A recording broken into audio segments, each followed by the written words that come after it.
guys.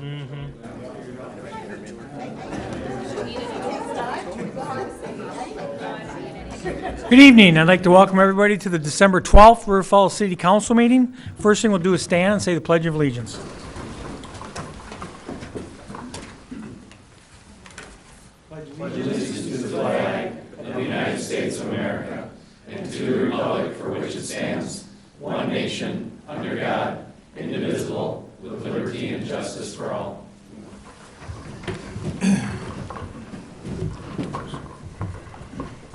Okay, we have a roll call, please, Christie. Bierstead. Bjork. Here. Downing. Here. Gagne. Here. Vett. Here. Odine. Here. Watson. Here. Okay, next we have approval of the minutes from the November 28th regular meeting. So moved. Second. All in favor? Aye. Opposed? Next we have approval of the bills with Mr. Gagne. Mr. Mayor, I move for the approval of the bills in the amount of $1,332,525.12, subject to the comptroller. Second. All approved? We're all in favor? Aye. Aye. Okay, next move on to public comments. If there's anybody in the audience has anything they'd like to stand up and talk about, now would be the time.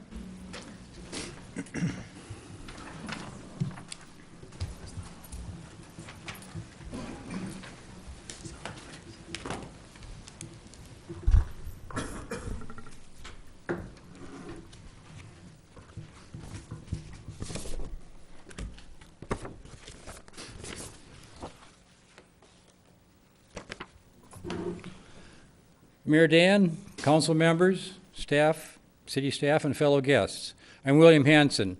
I thank you for this opportunity to speak with you tonight. Unfortunately, I didn't get the email on the elf hat thing.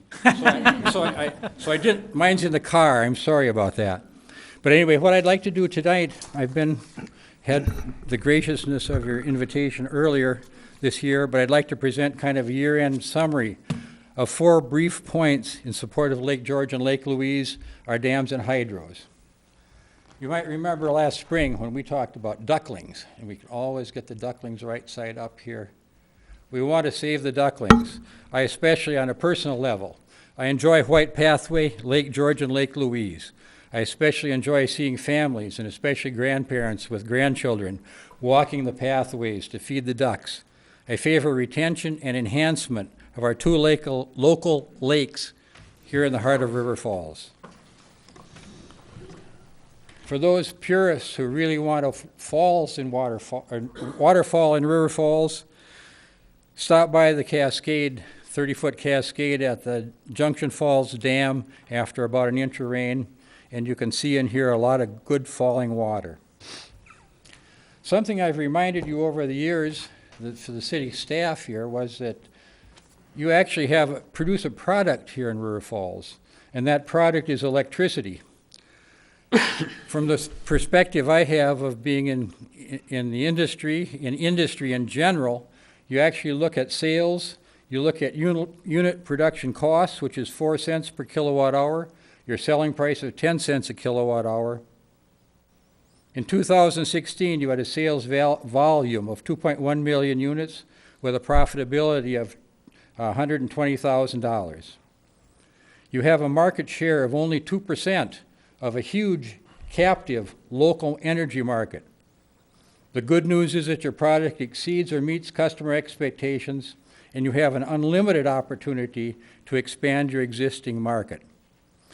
I think you should enhance these things. Also, your hydros produce 85% of the local produced renewable energy.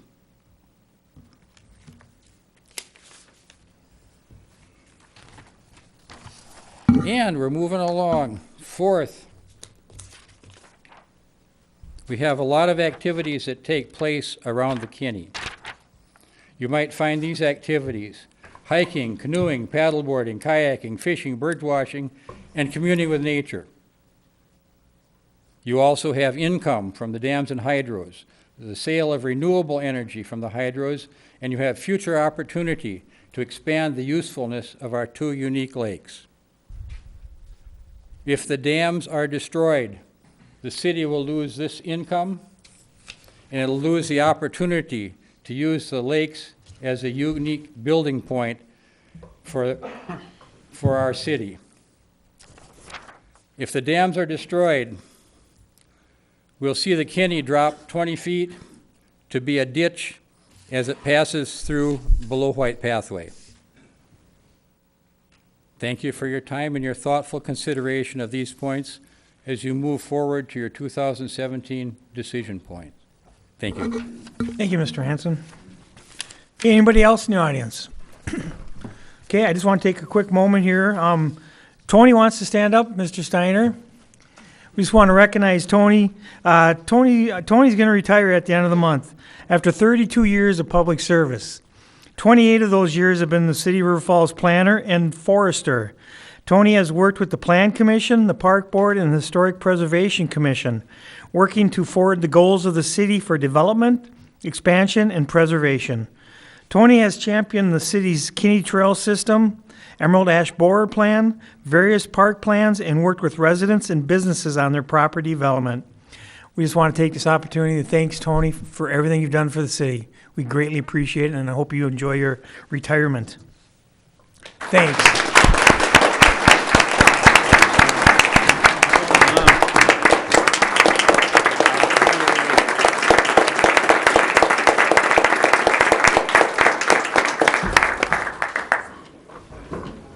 Yeah, come on. Smiling more than usual. Yeah. I just want to say that I was just counting it up the other day, how many communities I lived in, not counting the one that I grew up in before I came to River Falls. And it's like six different towns and cities, and River Falls has been the best.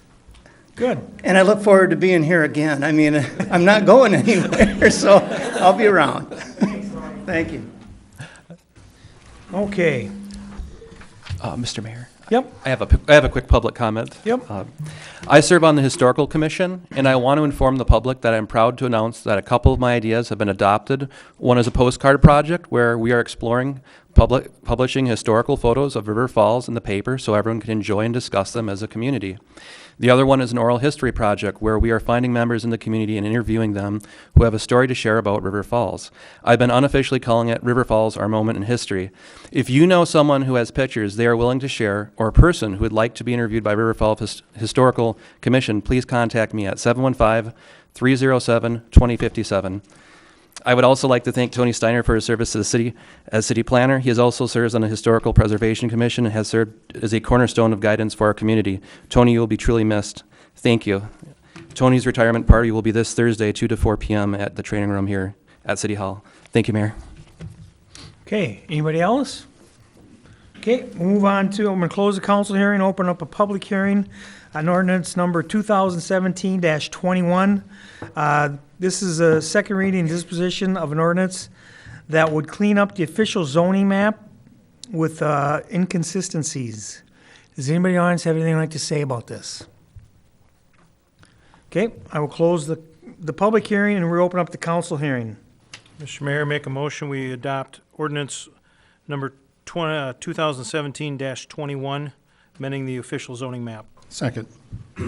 Any questions or comments? Otherwise, all in favor? Aye.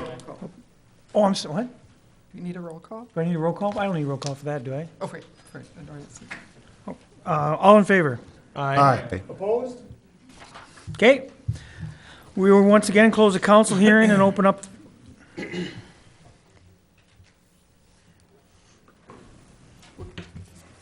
Okay. Easily confused.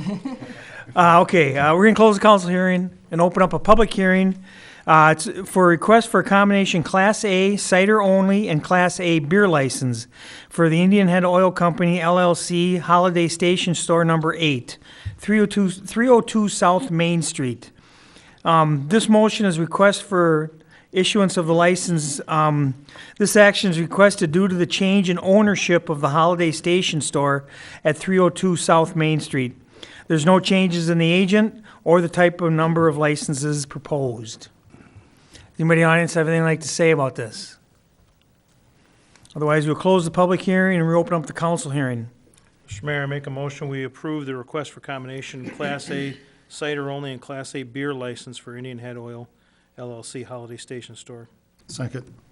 Questions or comments? This would be the point where I normally would ask my 3 questions of the agent, but since the agent is already an agent, and he's already answered the questions, I will not ask those questions. Okay. Anybody else? You could have just asked him. Would have been quicker. Okay, all in favor? Aye. Opposed? Okay, on to the consent agenda. Mr. Mayor, Yes. just briefly, the copies of the agenda that were printed and put on the table vary slightly from the one that's on the agenda, the website. But this is the official notice agenda, so any of those of you that have This is the a correct. printed copy, the mayor does have the copy that has the consent agenda, but the report order and the consent agenda vary slightly. So I'll pass these along to council that want them, and then there's revised copies back there. But to clarify, the agenda that's on the website and the one that was noticed is consistent with what was provided notice in the packet that the council's reviewed. It was just an old version Accept improvements for information purposes. That's not on there. So there should be 4, 5, 6, and 7 on the consent agenda. And 8? And the first, and 4 starts with appointing election inspectors. Okay. Everybody ready? So move on to consent agenda. I don't know which is which. First one is, I'm still confused as to which one of these agendas we're following. The one with the blue numbers on it? The one that was just passed out. There wasn't enough There to aren't pass quite down. enough here. Okay. Share it. So 8. If you have one that says number 4 consent agenda that says Knollwood, that is the incorrect one. That's an old No version. one said correct. All right. Okay, We got it now. Thank you. thank you. I was wrong. Clarification on that, Scott. what was in the agenda, what was in Printed the out whole at agenda home. we got? Yeah, that's right then. That's what it sounds like. Okay. The one in the packet is Right. the one that's correct. Okay, Right. we're good. Printed it out. Consent agenda, first one is a resolution appointing election inspectors for the 2018-2019 election cycle. Next one is a resolution regarding polling places. This resolution will establish a change in the polling place, change the polling location for Pierce County residents in District 3, Wards 6 through 8. From Meyer Middle School is where it's at now. It'll go to the Hoffman Park Storm Shelter effective February 1st, 2018. The next one is a resolution regarding easement release for 1174 North Main Street for the Dollar Tree. Adopting this resolution releases 2 easement at the property located at 1174 North Main Street, directly south of the Quick Trip at Main and Quarry Road.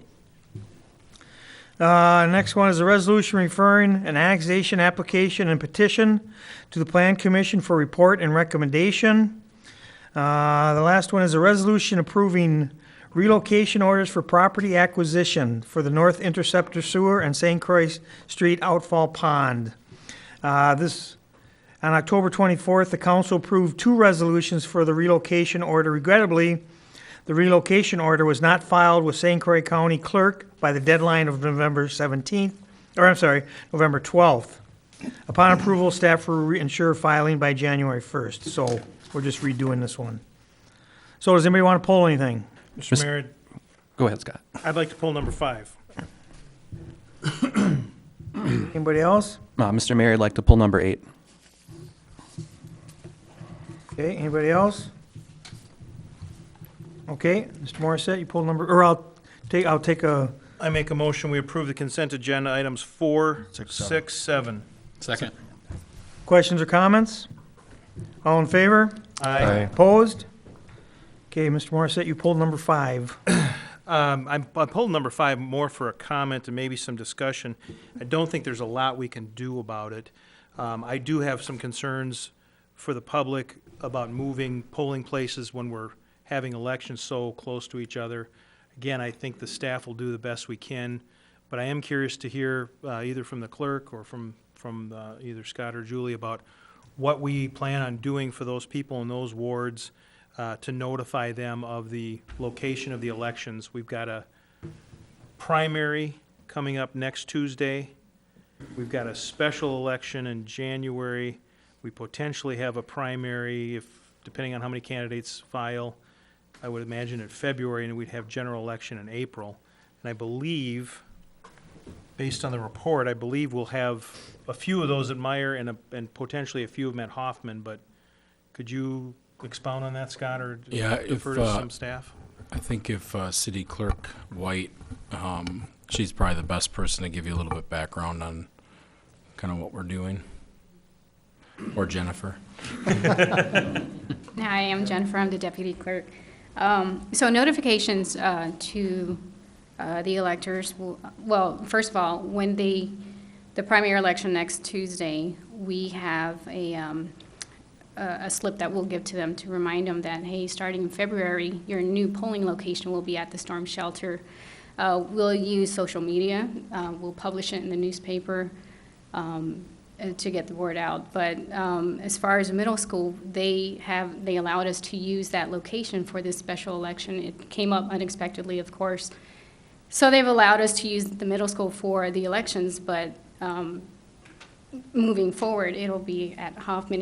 The location was approved by the state just earlier this month. And so we're going to do all that we can to notify the electors, and we can even send a letter out to each individual one notifying them. So definitely we'll do all we can to let them know so that, and we'll even put up a notice at the middle school, you know, just in case somehow they miss it still, they'll get there and say, hey, turn around and go to the storm shelter. And I would imagine, I know we're going to have newspaper inserts that'll happen. I would like us to consider mailing postcards to everybody in that district at least once. Yep. I would agree. That'll happen. More, maybe. That was in the plans, yes. Oh, it is, okay. Yeah, a letter, yes. All right. And I know Yep. we have no choice here. I know that we're sort of at the mercy of the decisions of the school district, and then, of course, the special elections coming from the state and the different things. So I know we'll deal with it as best we can. I just want to make sure we over-communicate with the voters. So are these new locations going to be their permanent home? Yes, Going sir. forward? It will be, yes. Excellent. And with it being a citywide location, we'll be able to have control of the area and, you know, no conflict of scheduling or Excellent. anything like that. Thank you. I have a quick concern. Regarding Hoffman Park, when they do reconstruction there, is that going to affect voters? The reconstruction. Is that like 2022? It's going to be quite a while out, yeah. I would be prepared to accommodate that when that happens. I'm sure we will when it happens. I don't want to contradict my deputy clerk, but I think the way you asked the question about is it a permanent location, I would just caution everyone. There's a U.S. Census every 10 years, which triggers redistricting at the state and federal level, which then kind of perspective rolls down or trickles down to us. And so then we have to examine we typically examine our wards and districts and polling assignments after that. So we're kind of trying to roll with it with the clear direction from council that you would like as few and as least frequent changes to polling places as possible as we go forward. But I just want to put some caution on there. I guess that's my job, is to say, So I'm going to rephrase my question. try to go forward, but construction projects, or if somebody gives us a big donation for Hoffman Park and we build a pavilion building there, then we may say, well, do you want to move it to the pavilion building, or do we have other locations? We've got projects planned for City Hall with the police addition. So a long-winded answer is we'll continue to evaluate the best places we can to put electors, to make them comfortable and visible and available to them to vote. But we're in a situation we didn't necessarily anticipate. We had a long-term relationship. We understand it's changing, and so now we'll kind of roll with, and that goes for if people recall, we had an unexpected change in the Armory relationship also based on a new state policy for use of that building. So it's less likely that we have to make changes if we own the building. But that doesn't prohibit us from causing our own problems with construction or other things. Will this maintain consistency with the voters compared to other buildings? The most consistency? I think the analysis was, if it's a city-owned facility, it gives us the best chance to control our own destiny. Okay. Because ultimately, it's up to the council then if there's changes that we like or don't like at those facilities. The council has the kind of final say on that, which you do on this location also, but unfortunately, we're not giving you a lot of we're giving you no options to consider because we haven't found Right. ones we thought were worth considering. I have a question for the deputy clerk. Is there any issue with the fact that the polling place is outside the district? No, there's not. We are able to hold a polling place outside of a district. Historically, the Armory was River Falls is between two counties, so it falls within the jurisdiction of the allowable space to hold another Okay. polling place. And then how about, Let me rephrase that, because I feel like I really messed that up. I have a prepared, Sure, no, I go have ahead. a prepared Try again. statement here. Okay. Since River Falls falls between two counties, it could be necessary to have voters vote at a polling place that is not in their county. We try to find a polling place in the vicinity of the voting district, but due to qualifying logistics, handicap accessibility in a parking spaces, it may not happen. So in the case of Meyer Middle School, the polling place is located in St. Croix, but is in the vicinity of the voting district. So it's allowable. Again, a past example would be the National Guard Armory. It's located in St. Croix, but had both St. Croix and Pierce County voters there. okay, thank you, that answers my question, I appreciate it. Mr. Mayor, I move for the approval of consent agenda item number 5. Second. All in favor? Aye. Opposed? Okay. Mr. Downing, you pulled number 8.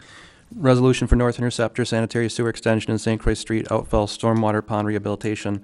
It was my understanding that some of our city staff went out after our last vote and talked with property owners. Was there any objections to this plan since then? Mr. Ronsky, do you have any updates you could add?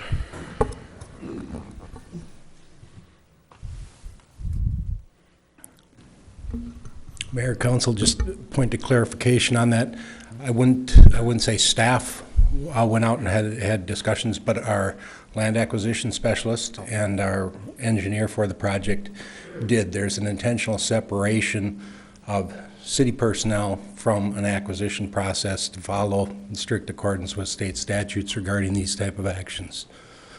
So there was, they were in the back room for sure an hour, if not more. I think they were out of the building after you folks, so I had a lot of discussion regarding what to expect. And So it sounds like it went well then, I as good as it could be. Okay.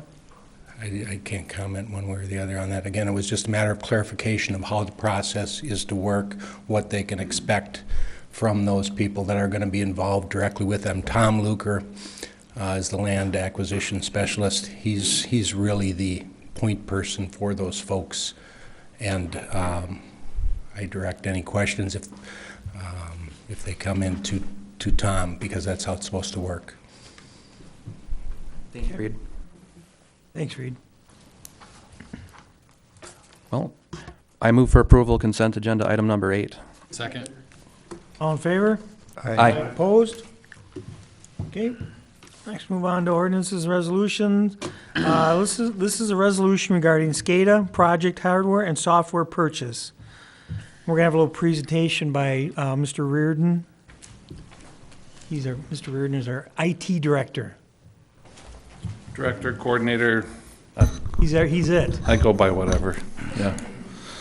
Good evening. As you stated, I'm Mike Reardon, the IT coordinator here. I'm going to give you a brief overview of the hardware portion of this resolution, and then Greg Deach, our SCADA engineer, will give you a presentation on the SCADA portion. So just some background on this. We have currently one SAN and 2 ESX host servers located here at City Hall that were put in 2013.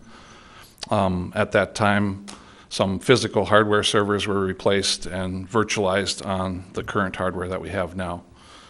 On those machines right now, we have currently 22 virtual servers running, and it's critical to city functions. When that SAN was initially configured in 2013, it was configured in what's called a RAID 10 array that had 6 terabytes of storage. In July of 2015, we started to see that we were having some storage capacity issues. And at that time, we reformatted it to a RAID 50, which gave us an additional about 3.5 terabytes of storage. And we're currently at about 9.5 terabytes, of which we're using about 80%.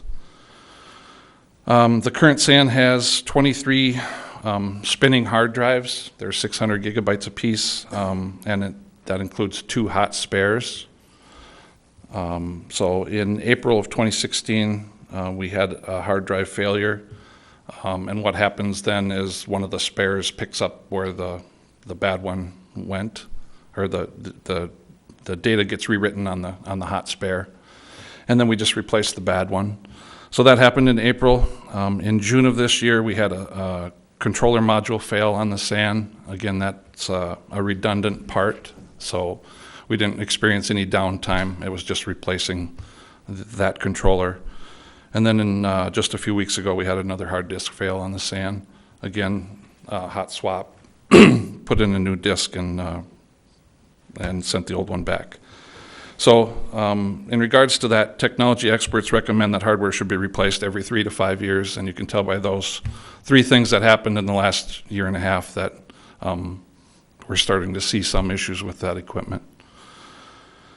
So new hardware generally comes with a 3-year warranty, and it did so with the 2013 installation of that equipment. We renewed that for an additional 2 years, so 2018 is our 5-year expiration on that.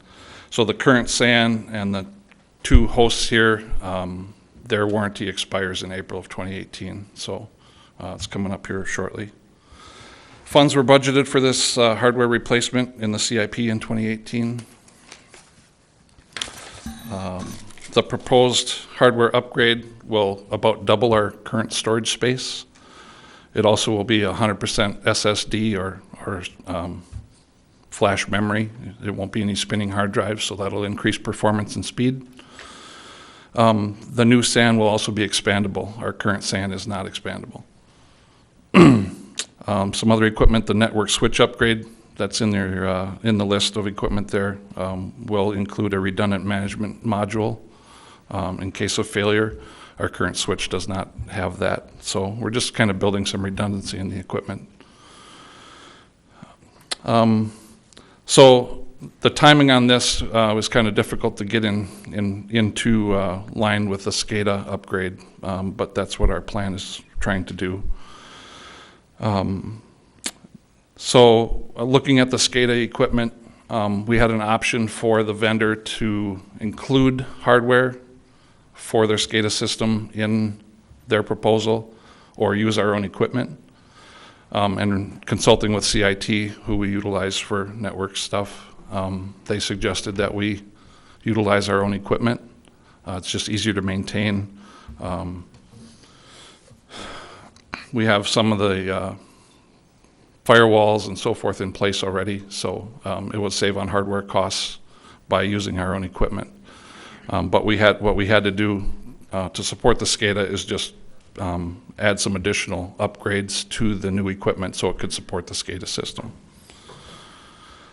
And lastly, we have a good working relationship with CIT. We've been using them for several years. Our network engineer comes here twice a month. I work with him. He knows our system very well. CIT recommended the equipment that's in that list, and their price included the installation, and the other prices did not. So overall, CIT, we feel, is the best choice for that equipment purchase and installation. So I'll take any questions you have on hardware.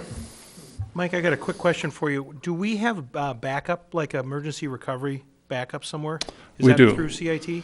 The equipment is purchased through CIT, but it's a different company. It's called the Dado. So there's one on site here, and then that's backed up off-site once on each coast. So, Okay.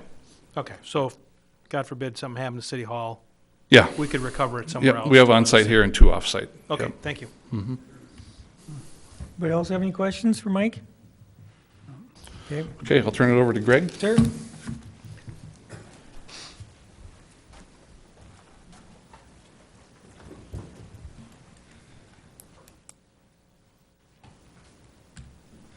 Good evening. Well, I'm here to talk to you about the SCADA. So I thought we should probably talk about what SCADA is. And SCADA stands for Supervisory Control. And there's a button.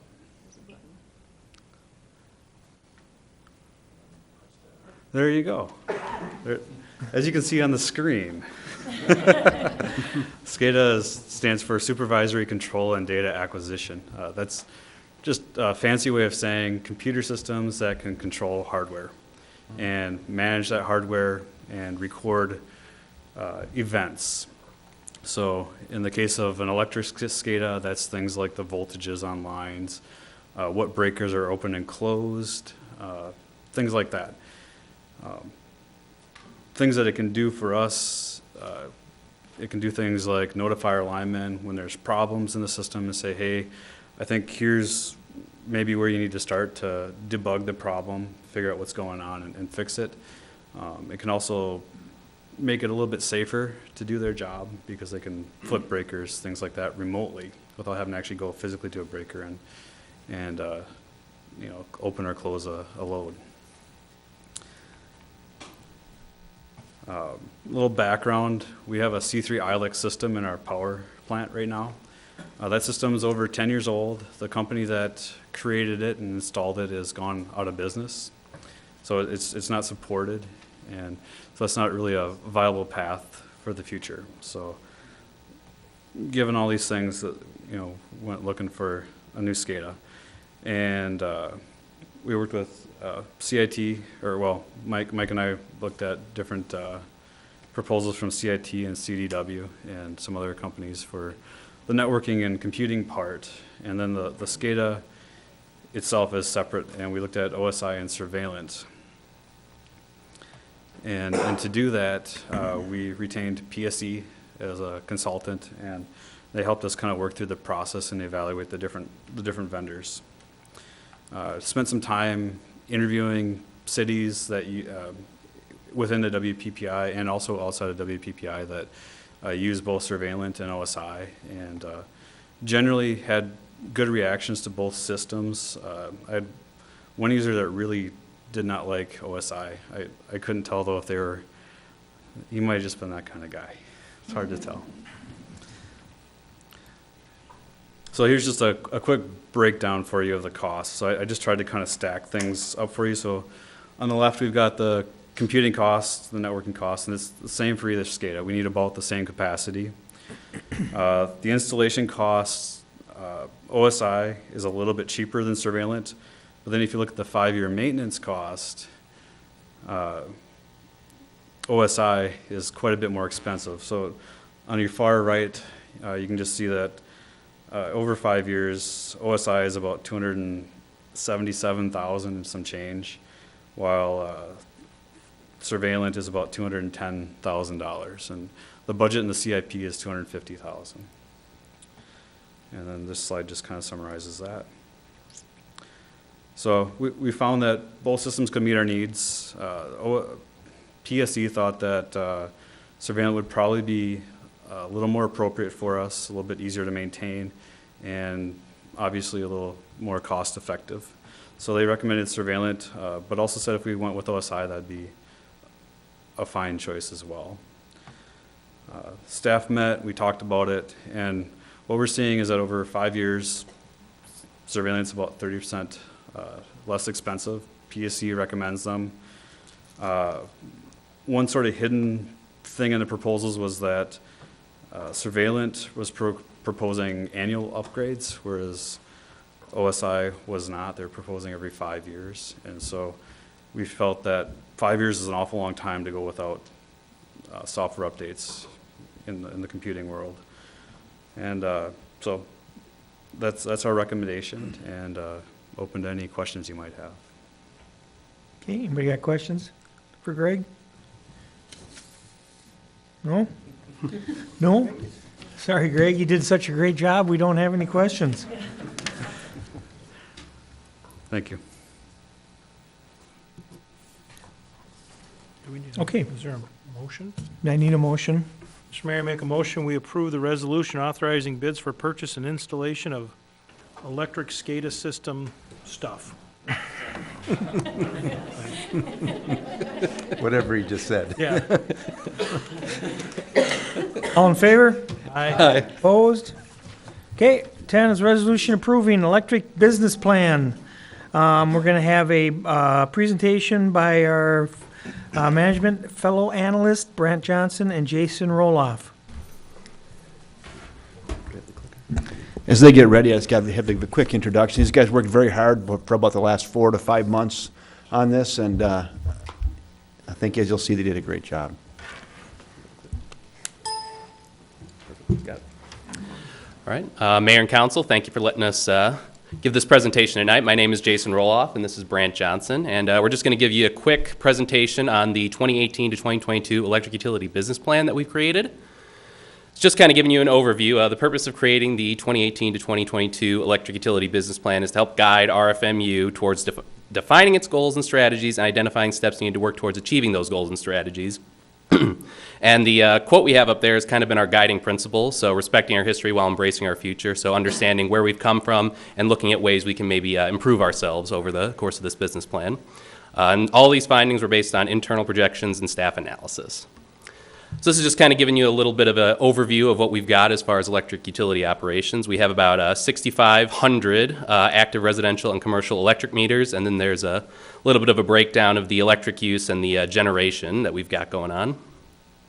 So the first thing we did during this process was we went out and did a SWOT analysis with a bunch of different people. So a SWOT analysis is identifying the strengths, weaknesses, opportunities, threats, and trends, and figuring out ways the electric utility can break those down and how to improve their operations. And like I said, these SWOT analyses were performed by city staff members and members of the community, specifically some business leaders. So I'm just going to run through these pretty quick. Our strengths were long-term view, APPA and WPPI partnership, powerful choices, and local ownership and responsiveness to the community. Weaknesses are the aging system, transfer of knowledge, that's between new and existing employees, outdated management system technology, so that has to do with AMI and SCADA, the improvements that we're going to be doing with that, and clarifying the billing and rate information that we have. Opportunities, reuse of the power plant, AMI metering, undergrounding the electric system, hydro relicensing, improved customer service, and base load growth operations. Some threats, territory issues, the regulatory environment, the cost of power, so fluctuation of the energy market, and the decentralization and the physical security of the electrical grid. Some of the trends we've seen, just SCADA updating, so what Greg was just talking about, more integration with social media, investing more in renewable energy, and then evolving customer expectations. So we've kind of compiled everything that we've gotten from the SWOT analysis and what we've learned into this operational resiliency section. And you can kind of see that outlined in the packet you've got with you. And we've created these 4 main goals that we want to get out of the whole business plan.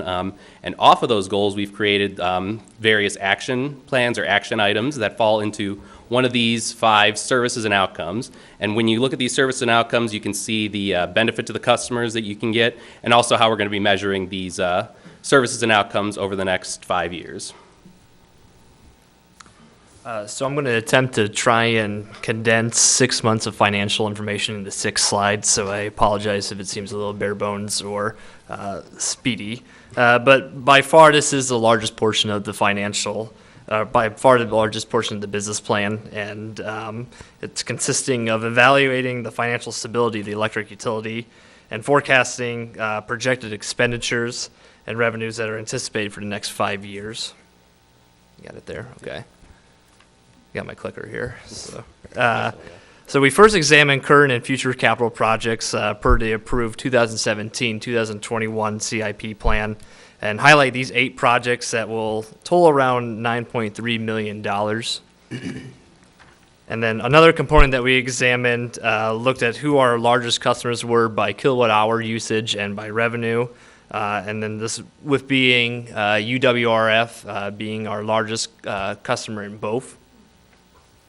And then based off of historical projections, we anticipate the utility will gain about 91 new customers per year on average, with about 7,000 total customers by the end of 2022. So this is kind of a fun graph to explain, so I'm going to try and do my best here for you guys. So the utility's current rates are based off the last cost of service study that was conducted in 2008. So highlighted in the blue and purple lines there, if we were to forecast projected expenditures and revenue off of utility's current baseline operations, the utility's expenditures would be about 0.7 to 1% higher than revenues each year from 2018 to 2022. So for the utility to be near or at the rate of return of about 6.5% granted by the PSC, rate increases are suggested for 2018, 2020, and 2022 as highlighted in the memo. It should be noted, though, that in our analysis, we did not consider 2017 completed projects such as TW and Winfield, and 2018 completed projects such as the incubator.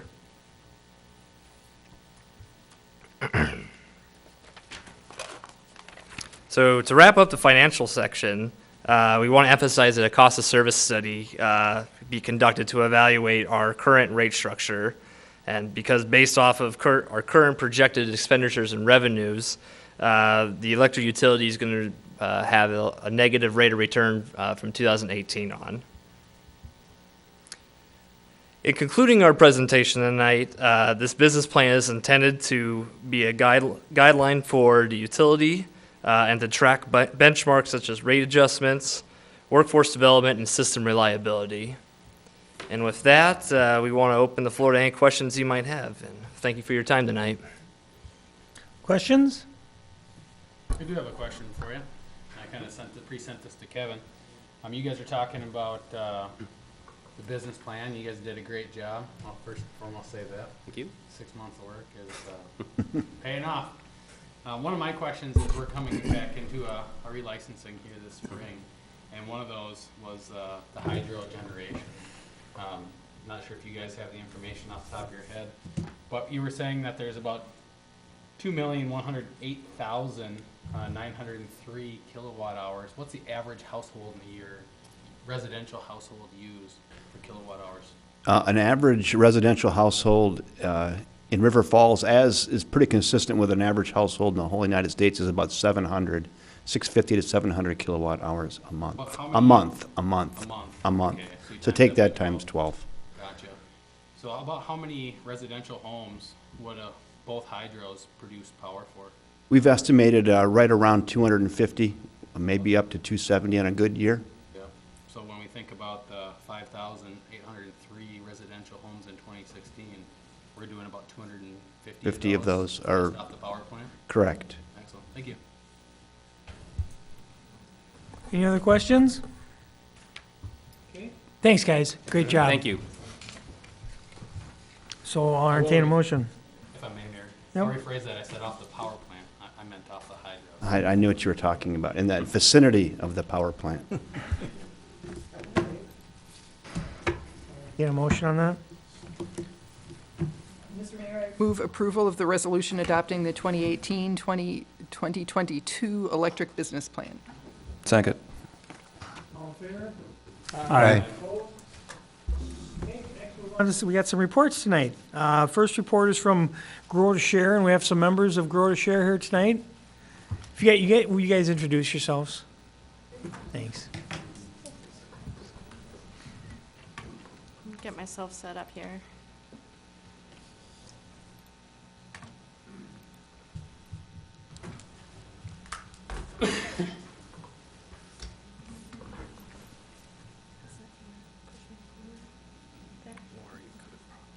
While she sets up, I'll introduce myself. I'm Kristen Wilson. I'm on the Board of Directors.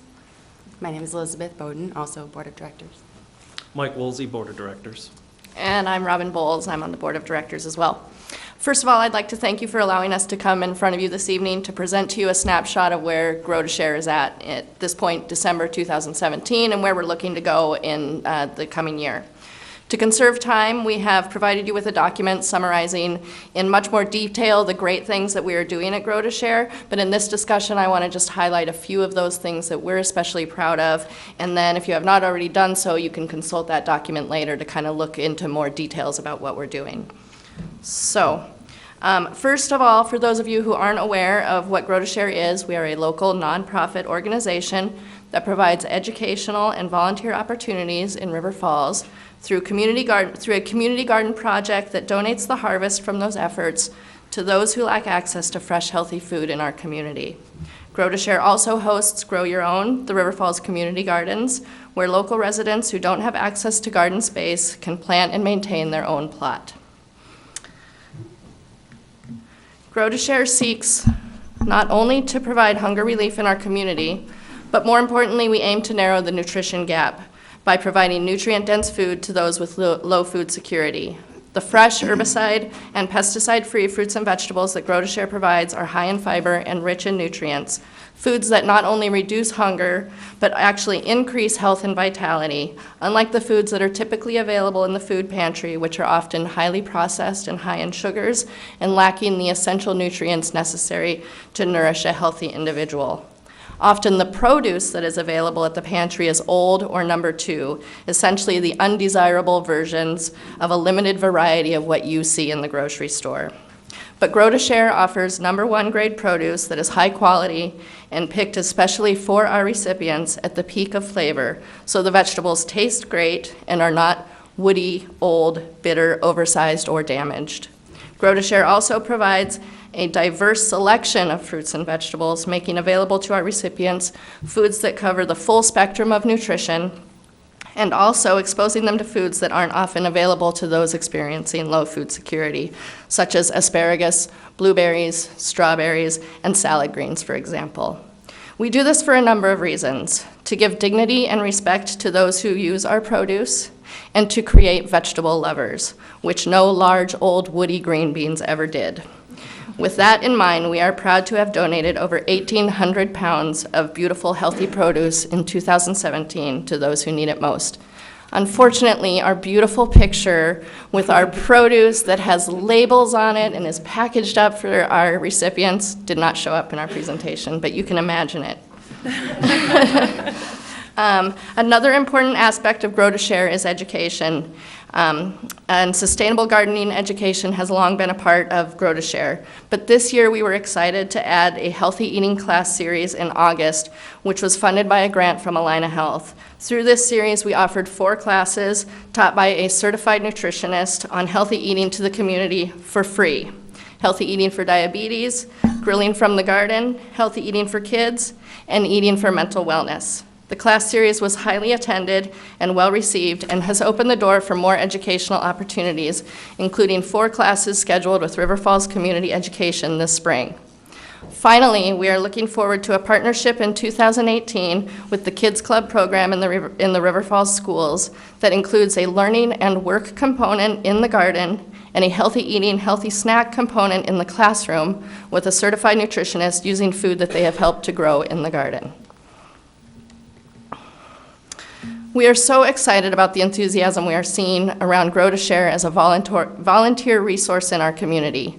Scout troops, service learning in the schools, both church youth and adult groups looking to volunteer, businesses looking for team building experiences. These are all the various types of groups that are reaching out to Grow to Share for volunteer opportunities. Also this month, we are receiving our first juvenile volunteer through the River Falls Municipal Court, who we recently partnered with to provide volunteer opportunities to those who need to fulfill community service hours. With these and other volunteer opportunities to those who need, With these and other volunteer partnership potentials on the horizon, such as potentially working with Workforce Connections, we feel that Grow to Share offers a great way for people to give back to their community in a healthy way, encouraging physical health through active work in the garden, mental health through positive contact with others in the natural world, and emotional health through the goodwill that comes with giving back to your community while also learning how to care for the environment. It is through the hard work of our volunteers, from board members to first grade students, that we are able to provide all of this great produce to our recipients. Every volunteer makes a difference. So, that being said, 2017 was the first year that we hired an individual to work regular hours in the garden, and this worked great. Prior to this, every time we had a volunteer group come out to the garden, one or more of our board members had to take the day off of work to meet with them and work with them in the garden.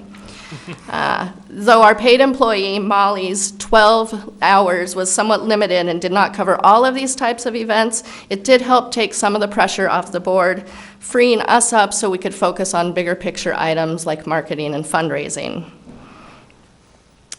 And so, as a result, we were able to start submitting grant proposals to various organizations this spring. And just last week, we traveled to Lambeau Field in Green Bay to receive a check from the Green Bay Packers for $4,000 to help fund the hiring of a volunteer coordinator, opening up the opportunity to host more volunteer groups and expand our services. We are looking forward to the 2018 season and continuing to expand on all of the new and exciting opportunities that we are seeking out. We thank you, the City of River Falls, for continuing to allow us to use the space at Hoffman Park for this community-oriented service that benefits River Falls on so many levels. Thank you for your time. Now we would be happy to answer any questions you may have. Questions, anyone? Sure, I have a couple. I love it. I love what you guys are doing that. Now, you mentioned vegetables, but I heard blueberries in there, and Yep. last I looked, blueberries are a fruit. Produce. Fruits and vegetables. Good. Yeah. So with that in mind, I see there's cities up in the Twin Cities area, like I think one is Brooklyn Center, and there's some others, but they have orchards, city orchards and that. Have you guys thought about that? Because I've been thinking about talking to our fellow council members about, because I think it'd be great to have the blueberries, raspberries, and some annuals going with the apples and. We have some perennial berries. We have great 200 new strawberry planting that went in with the Meyer Middle School students this past year. We also have some raspberries. Strawberries are on like a 3-year rotation. Raspberries are more permanent. We did talk with other folks in the city at different points in time about getting apple trees, and we're told that everything we do has to be done without a certain level of permanence because location security maybe is not in our favor. So if that's something the city would be interested in pursuing, that's definitely something we would be interested in I pursuing. would like to add that there has been a lot of requests for people that maybe would like to plant a community orchard, plant a tree in honor or memory of someone who passed. So there definitely have been people approaching us, and that is something that is widely wanted. Great, There's awesome. definite How many interest. people are on your board and are active members of your group? We have 7? We have 6 board members. 6 board members. I'm the newest. I started a couple of months ago, so I'm learning right along with the rest of you folks. All right. Well, I think it's fantastic. I love it. Thank Great, you. thank you. Thank you all very much. How many total volunteers do you have? That's kind of hard to count. Now, we have some regular, consistent volunteers that are, like from the Master Gardeners, St. Croix County Master Gardeners have a plot inside of Grow to Share. They use that for a test plot and an education plot, but all the produce from that plot goes towards our mission and our recipient locations as our deal with them. It's hard to say because we also have like middle school students and stuff coming in. So it's hundreds. I mean, there's hundreds of people coming out to Grow to Share. Some of those are more trained than others. In the volunteer hours that I counted in the presentation, that doesn't count the school children, but they do great work. I mean, that middle school group came out and planted 200 strawberry crowns, which next year should provide hundreds and hundreds of pounds of berries for the recipient locations. And that just is great because we're trying to grow the things for the pantry, like Robin mentioned, that don't get donated. I mean, organic berries aren't going to the pantry. So we're trying to find the things that normally these people wouldn't have access to and grow those things, especially for them. So like on our labeling and our packaging, our label says locally grown, pick fresh straight to you, just to send them the message that this isn't number 2 stuff, this is something being done just for you. Yeah, it's pretty impressive, the networking that you guys have and all the people that you impact. I mean, 1,200 households around the area, not just in River Falls, but serving the broader community. It's good job. The Housing Authority Connection, I'm sorry, I'm just talking. The Housing Authority Connection was one of the best ones this year too. So Ann McAlpine, am I pronouncing that right, was really great in coordinating with us to get us into the Edgewater building. That's the largest Housing Authority building. And stocking that refrigerator in the community room and seeing it empty out immediately every time we stocked it, and knowing that these people are having access to food like this was just really great. So we're hoping to expand with that too, and hopefully get into more of the Housing Authority buildings to help those folks as well. I took advantage of an invitation early fall, just after, I think it was just after Labor Day, and Kristen gave me a tour out there, and I would urge everybody, I'm sure she doesn't want to spend her whole time giving tours to city council members, but. We do, yes, we know. It was amazing to me how organized the plot was, how clean it was, how the people were taking advantage at the time of the picture you have up there with the cooking classes. It was an eye-opener for me. I hadn't maybe spent as much time up there as I should have, and now I'm glad I did, so.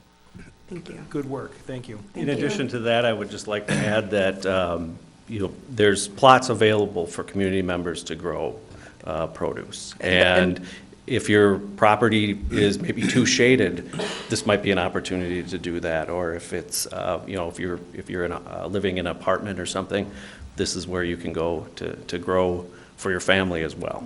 I would like to give a personal testimonial to that. I live in a very shady neighborhood, and my husband and I had 2 plots out there, which, and the tomatoes were excellent this year. Can you define shady neighborhood?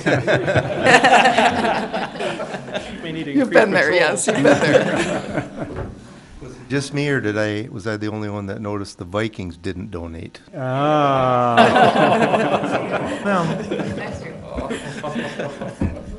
Questions? I'd like just to pile on and say thanks for doing such great work, and also just the distribution that you're doing. And is the pantry one of the food pantry one of your distribution points? Okay. That's our largest distribution point. Okay, Mhm. okay. I just wasn't sure given from what you were talking about. So excellent. Thank you. Thank you. I just want to thank a couple more people. We mentioned the Packer Foundation and Allina Health. But we also received in 2017 other funding from the United Methodist Church of River Falls. UW River Falls Crops and Soils held a dinner out for us to raise money for both us and the River Falls Community Pantry, which is amazing.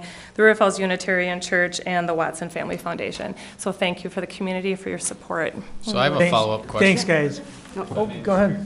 What's the easiest way for folks to get in communication with you? Do you have Facebook? Yep. Just your .org there? Yeah, our so you have emails. Facebook, Twitter, Yep. and that's the best way to get in touch with you as far as donating and.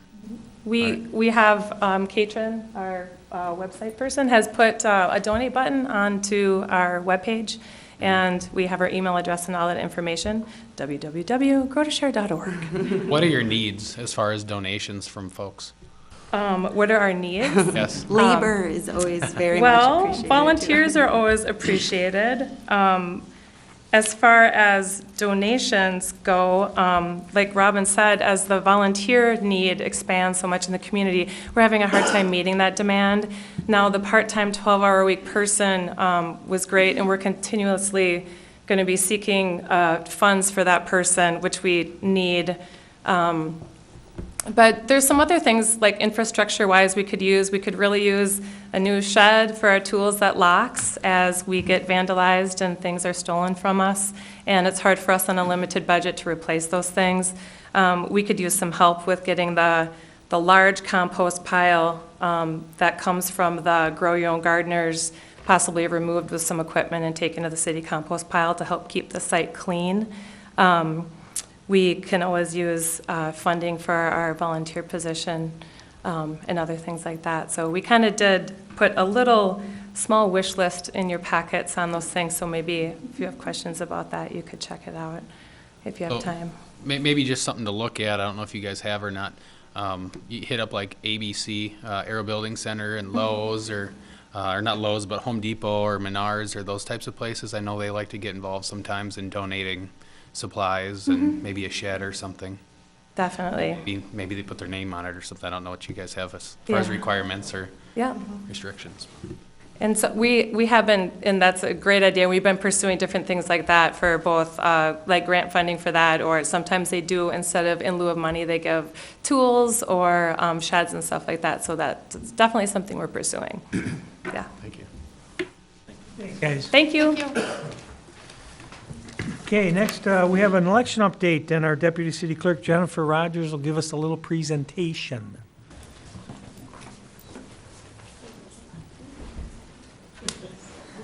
No, it's just fixed.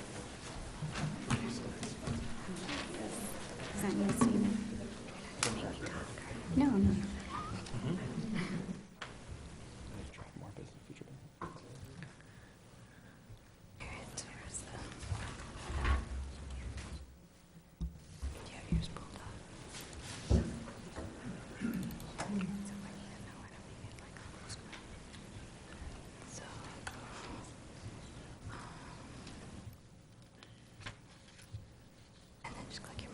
Okay, thanks.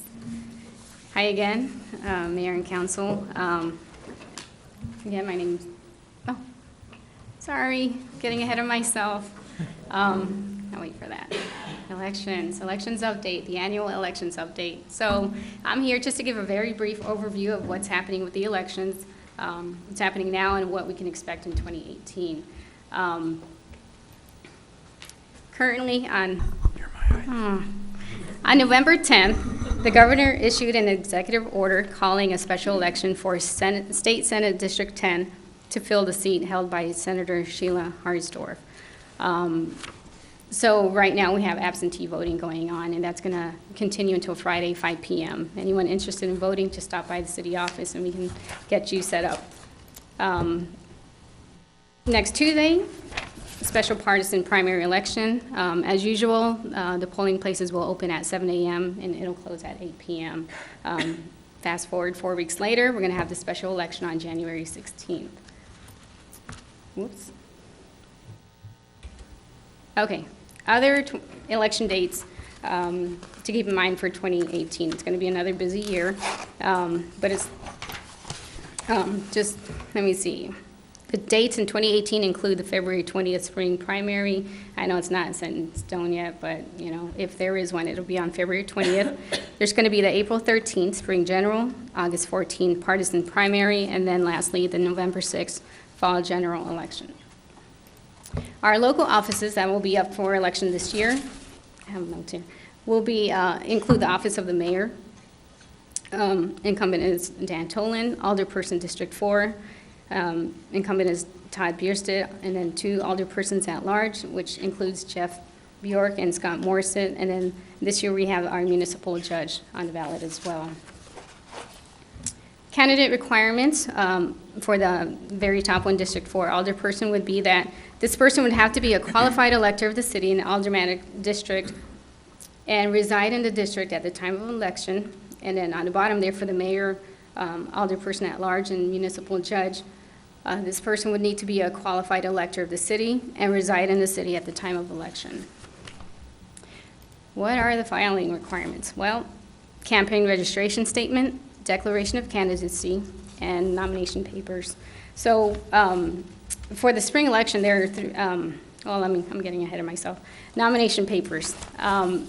Signatures required will depend on the office that you're running for. So the mayor, alderperson at large, and municipal judge will need 200 to 400 signatures. Signatures may be from any eligible voting resident within the city limits. So the District 4 alderperson would only need 20 to 40 signatures, and these signatures must be from an eligible voting resident within the aldermanic Aldermanic District. Some dates to remember for the spring election would be the December 1st. December 1st, it was the first day for candidates to circulate nomination papers for the spring election. That was 11 days ago, so it's open season now. Next, it's December 22nd, 5 p.m. would be the last day for incumbents not seeking re-election to file a notification of non-candidacy with the city clerk's office. Lastly, for the spring election, January 2nd, 5 p.m. is the last day for a candidate to file candidate papers with the city clerk's office for the election. So we got December 1st, which is already come and gone, December 22nd, and then January 2nd. We still have, I kept on going and didn't include you guys. I'm sorry. We still have the 5 polling locations. We have 8,053 active registered voters in the city, and we have 67 poll workers. So again, it was a very brief overview. We're in the middle of this special election right now, and we have the usual 4 coming up next year. So is there any questions? Just maybe a correction, or you can confirm, but the number of signatures required for an alderperson at large is 100 to 200, not 200 to 400? They changed. Yeah, they changed it. The 200? Minimum is 100. One? Well, thank you for pointing that out. I was under the impression that it was 200, so. I believe it's 25 for an aldermanic district. Okay, good to know. Okay, thank you. You taught Yeah, me. so that special election for the primary is next Tuesday, correct? Correct, And people can vote now at City Hall? correct, until 5 p.m. on Friday. Excellent. And we have multiple people running for that election, and that would be Shannon Zimmerman, Adam Jarkal, Ruben Herfindahl, John Calabrese, Patty Shatner, and Brian Correa. So get to know your electors, go on Facebook, get to know who they are, and vote. Okay, Thanks. thank you. Thanks, Jennifer. Okay, next, it's the Fun Committee. And we got the Fun Committee. Well, they should all come up so we can see all their outfits. At least all stand up so we can see all the little elves. I was gonna have them do that. Okay, good evening, Mayor and councilors. Dave Hovel with the Fun Committee. Here's the people that do all the work right there, the fine young ladies. There's a few other gentlemen too that are on the Fun Committee. FUN stands for, of course, Fellowship, Unity, and Networking. That's the acronym that was designed. Purpose of the Fun Committee is to provide opportunities for employees to get together inside and outside of work, get to know each other, what we do, how we do it. Activities that we do are potlucks are scheduled at different municipal buildings throughout the year. It could be at the ambulance, police, fire here, and in Public Works normally. So I'm going to give you a quick chronological history from within the last year. Won't include all of our activities, but it'll be some. The first one is the potluck last year. We have a holiday potluck. Years past, we've done Santa and the Elf. Came and gave some of the department heads presents one year. We've done ugly sweater contest, and last year we did white elephant. We'll probably do the white elephant again this year. And then caring and sharing families, we do that. We've done that for quite a few years. Most of the city employees are very generous donating to that cause. And part of what we do also is go out to help sort some of the gifts for the families out at the River Falls Journal building. January we did brush strokes painting party. Just a reason to get out of the office, have a good time. Some people are probably good painters. Me, I just put paint on a canvas. But in one year, a couple years ago, what we did is we hung them in City Hall and put different prices on them. It's kind of fun. Employees had a good time with that. Also in January, we had a Spam competition. We've done that in years past. We do different food competitions. I think last year we picked ramen as an ingredient, and this last year, January, we did Spam. So had a good time doing that. Dan Trikel's the winner. Dan kind of gets into different food types. He's the one that kind of thought of Spam, which wouldn't be one of my choices. March we did a cribbage tournament. Again, get out of the office, play little cards. Scott Nelson, I think he's the one that cheated the best out of all of us. So he won that. And then we did a euchre tournament also in April. And Crystal Raleigh was the person that knew how to shuffle cards really well.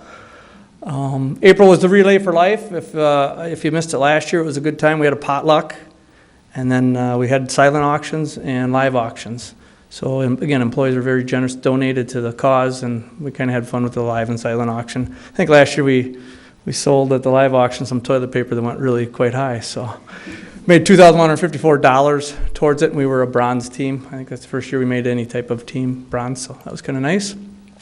Kayak to Kinney, we've done that for 3 years, rain or shine. This year we had approximately 30 people there. It's family, and we'll do employees, but if we have space, we'll invite some of the families if they want to bring your family member. Employee picnic. Chicken, I know, Mr. Morissette, you wanted to cook for us, but I do have, Dan Treichel really enjoys the cooking. He's the one that says, well, here's what we're going to try this year. And last year we did the chicken in a salt brine. So he's into that, but maybe some year we'll give you a holler. So, but again, it's kind of a fun event. We had, I think, squirt gun fights. We've had bag games before. I think one year Scott got kickball going for the kids, and it was a good time every year. August is school supply night again. Get employees, donate towards a school supply night, and a lot of the employees want to help kids, and they say it's really rewarding. I did a couple last year myself. It's kind of fun to take these kids and help them get their supplies. Challenging too, though. September golf outing. A couple years ago, we did it at the River Falls Golf Course. We did 9 holes, but the thing is, we get off at 5, and by the time we got done, we were playing night golf almost. So this last year, we went to Clifton Highlands to do the par 3 course up on top of their hill and had a good time there. Mike Reardon did win that golf tournament. I think he cheats, but I was in the golf cart and I don't know how he did it. Food competitions. A couple we do regularly is the dessert competition and salsa. And last year, Mike Noreen was kind of greedy. He won both of them. The hat is his prize, and then we had a little cookie jar for the dessert one. Halloween this year, the past couple years, we've done a Halloween dress-up competition. We get everybody kind of gets involved. We got the police department there, and then we had a few public works employees. We jump out to the library, and they're all crazy out there, so they like to get dressed up. And then we have a few at City Hall, and as you can see, no, it doesn't. Oh yeah, Cindy Danke. Doesn't that look like Mike Reardon to you? She won the competition. And then the other things I would like to bring up here on this, the last one before I let you ask questions, is we got a few events coming up, and they are, we got the Sharing Caring Families coming up again soon. We have Super Bowl competition in February. We're thinking of doing a wild game potluck. A few people don't think that sounds good. I just said if you don't hunt, find some roadkill. We can eat that too. Other than that, I guess any questions you have? Any questions? No? You guys do a lot of good things. We greatly appreciate what you guys do. Well, thank you. Greatly appreciate it. Thank you very much. Okay, on to administrator's report. If anybody's got any questions for Scott, Scott wants to. We got a couple announcements. This is the last scheduled council meeting of 2017. The next meeting is scheduled for January 9th, 2018. Primary election, as we've talked about a couple times, is December 19th for Wisconsin Senate District 10. You can vote in-person absentee only until Friday, and then the election is on Tuesday. Polls are open at 7 a.m. City offices are closed December 25th, December 26th, and I believe January 1st. I do want to thank the council for their efforts in 2017. We've accomplished quite a bit together with the community members, and as was evidenced tonight, we've got a lot of partnerships with some great groups doing a lot of work on behalf of this community. So I think we can say it was a good year. I want to mention on the Fund Committee, I really appreciate their work. We established about 9 years ago, we talked about becoming one city. This is an organization that has about $40 million of activities in a year. We have multiple departments across many different facilities, and we have people in lots of different roles. And we do our best every day to try to keep them all working together with a cause of making this a great place to live. And I think the Fund Committee has been a good extension of that and helped keep that camaraderie going. And as you see, I think also helping the employees give back to the community, because we are a large employer in the city and in this community, and we think that's an important part of what we do as employees here is give back. So appreciate that we've got a group that keeps us going and keeps us motivated, and And we want to be an employer of choice, and I think they're helping us do that. So be happy to take any questions. Anybody got anything for Scott? No? Okay, next move on to, I'd like to appoint the Municipal Board of Absentee Ballot Canvassers. The city clerk has appointed Rhonda Davison, Carrie Schreiner, Jason Roloff, and Bridget Heeb to fill a 2-year term ending December 31st, 2019. She is asking the council for their approval of these appointments. Mr. Mayor, I move for the approval of the appointments to the ballot of canvassers. Second. All in favor? Aye. Opposed? Okay, Move to adjourn. Second. all in favor? Aye. We are adjourned.